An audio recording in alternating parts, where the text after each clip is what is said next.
What's up YouTube? Today we look at different cameras that you might be interested in. These will be gimbals or action cameras that might be coming in 2021. I don't have all the information about these cameras, but it's nice to talk about it and what could potentially come with a couple of leaks along the way. So let's get started with the first one. Now, the first camera on the list I can't actually name, but it's believed to be coming at the end of June. And a lot of you out there would be pretty happy with this camera, I think. There's no specs, they haven't told me the specs yet, but if these guys pull this camera off, a lot of you out there are going to be pretty happy and interested in this video and the different comparisons I'll do with this camera. As I said, I don't know the specs, so this might be really shit, but if they get it right, it's going to be good. And I'm sorry that I'm doing this to you, but I thought I'd mention it in the video that there is something potentially coming at the end of June. So stay tuned to the channel. Yes, and I'm aware I sound like a horoscope. You might just like this camera next month. You might find love in your life next month, and then she'll leave you for the mailman. It could happen. Now, if you think it's possible that you might be possibly interested in a camera that's possible next month, then maybe you should subscribe to this channel and hit the all notifications, because you'll find all the information on how to go our channel. You just need to, all notifications, subscribe. Now, the next one on the list is called the Rayshot, and apparently it's a 4G gimbal camera phone thing.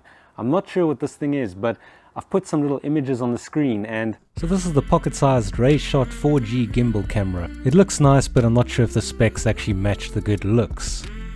One of my subscribers, M&M's, actually put me onto this camera and I thought it was kind of interesting. I thought I'd put it on this video. There's actually a Kickstarter project. It says it's a 3-axis stabilization gimbal, 4G wireless, Android 10, IPS 2.0, touchscreen 4K smart camera.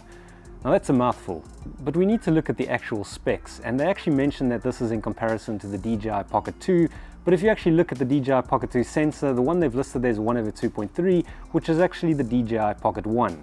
Rayshot, if you're going to do comparisons with the DJI Pocket 2, then do them with the DJI Pocket 2, but that's not the DJI Pocket 2 specs that you've got listed there, that's the DJI Pocket 1. So if this camera is looking to actually compete with the DJI Pocket 1, then it's already got a smaller sensor. Do I hold any hope for this thing? It's a Kickstarter project. I don't know. I like the little front-facing screen. It looks kind of nice. It's a big 2-inch screen. It's bigger than the DJI Pocket 1 and the Pocket 2, which I think they should do anyway. It's based off Android, so I guess you can answer your phone while you're actually recording, and in that case you might as well just buy an iPhone, which has got a better sensor than this anyway. So I'm not sure about this project. I don't want to discount it. Maybe it is good, or their second attempt. I think this is their second attempt at making a gimbal with what I could read on the website. But the only unfortunate thing is the sensor is kind of small. It's a 1/3.06, which is basically like Fimi Palm size, which is not going to be good in low light unless somehow they manufacture it with a bigger sensor. I'm not sure that's going to happen. But you've got to raise the bar slightly from the DJI Pocket 2. If you're going to bring out a gimbal camera, make sure you get that 1-inch sensor in there. I feel like there's a lot of small camera companies out there that are trying to manufacture gimbals, but they're not actually doing the right things. They're not putting the bigger sensors in there.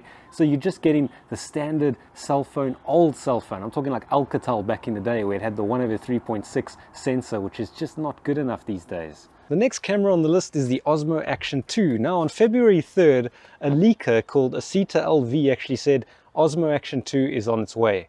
February 3rd is quite a long time ago, but I still hold hopes that the DJI Osmo Action 2 is coming, and who knows what DJI are actually going to do. This is the Osmo Action 1 and it just looks fantastic. You've got rock steady. It's not bad image quality. It's got a slightly smaller sensor. Sometimes it struggles with exposure, as you might see. It's not the best conditions to film now with the sun, but going into dark and light conditions at the moment, you'll see it looks pretty good. And if DJI can incorporate a 1-inch sensor in the DJI Osmo Action 2, and you never know, they might be doing that, this would be a fantastic system. And the little screen is brilliant, and the voice commands are brilliant. You can go screen switch and it switches from the front to the back screen, which I love.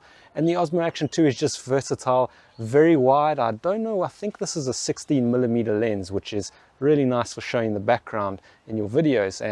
And as for sound, I'm using a wireless microphone connected to the Sonova 3.5mm audio adapter, which is going into the RODE Wireless GO 2. Now onto the RODE Wireless GO 2, the one thing I really like about this is since you've got 2 transmitters, it means you can actually leave your house and you've got 2 backup recording devices. You can just switch the one transmitter on when the battery gets low, which apparently lasts 7 hours, which I've noticed the battery lasts quite long already. You've always got a spare backup transmitter in your bag, which is really nice. So that's all going to depend on how long the receiver is going to last, which is also 7 hours. But I mean, I think you could power that transmitter with an external battery bank if you were going somewhere and you just wanted to get some, extra juice in the thing.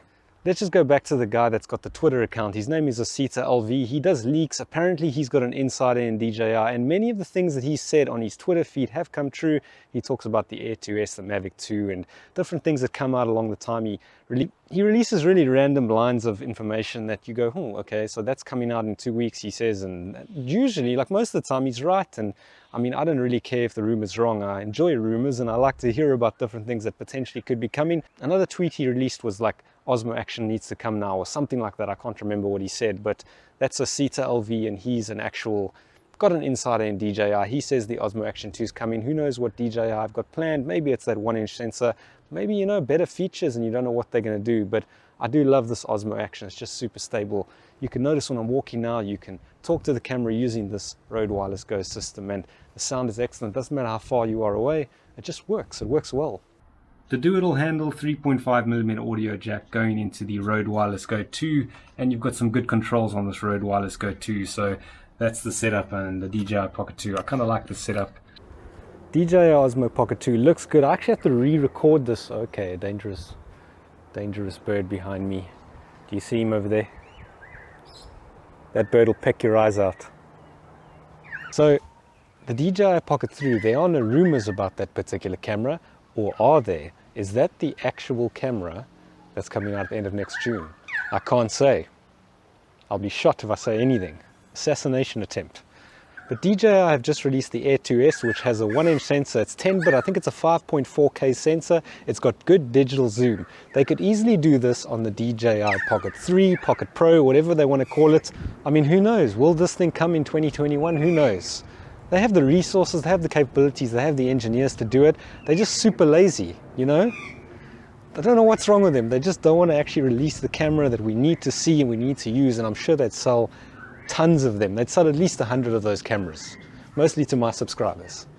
I mean, people would pay a good price to use a DJI Pocket 2 that was actually a 1-inch sensor that they could use in low light conditions. You could take it almost anywhere with you, and you'd have much better image quality than the older Pocket 1 and even the Pocket 2, which looks pretty good in good conditions and good lighting. The face tracking's not that good, and by the way, in the forums they have mentioned that DJI are working on a firmware upgrade that's going to address the tracking issues that we've had on the DJI Pocket 2. So that'll be brilliant, because tracking is pretty atrocious. It has gotten better since release, because I complained about it a lot. I even complained on their live chat support, and they said you're the first person to complain about this, and I thought that's unlikely. Fimi Palm 3, will we see it? You never know. Fimi Palm team aren't very happy with me, because a lot of cancelled orders, because I did a video really early on. I was the first person to do a video on YouTube about the Fimi Palm 2, only because I got it delivered to me first, just by chance. I didn't like it, and I had to say in the video that I didn't like it, because you can't lie about this stuff, unlike some channels out there will tell you this is the DJI Pocket 2 killer or whatever. That's nonsense. Be careful what you watch out there. But anyway, that video, so many people cancelled their orders on the Fimi Palm 2 after that video, and it wasn't my intention, but you know, the truth hurts sometimes. The camera's not that good, needs to be repaired. And some idiot the other day wrote in my comments, all these issues have been rectified in firmware, and I thought to myself, you idiot, this was the first video ever made about that. Of course it's been rectified. Some of the stuff might have been rectified in firmware. Most of my subscribers and people that comment on the channel, always good people, but every now and then you just get somebody that's just like an idiot, you know? And you just think to yourself, why don't you go eat some dirt somewhere instead of trolling some people's YouTube channels? Anyway, I hope you enjoyed this video. I don't have much information. I hope you got something out of it today. I try to give you as much information as I can about what I know. Leave a like, leave a comment, and what do you think? What are you looking forward to seeing in 2021 in the world of small compact cameras at an affordable price point? See you again next time.